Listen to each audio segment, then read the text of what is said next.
Сергей Гаврилович, здравствуйте. О текущей ситуации с лесными пожарами. Доброе утро.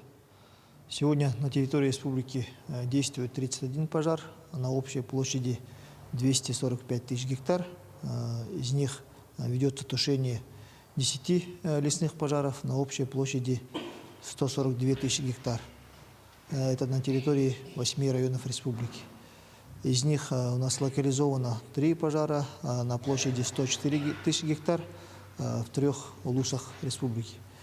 То есть получается у нас 9 в зоне обслуживания и остальные 22 пожаров это в зоне контроля. Также помимо этого у нас ликвидировано 4 пожара за отчетный период на площади 146 гектар.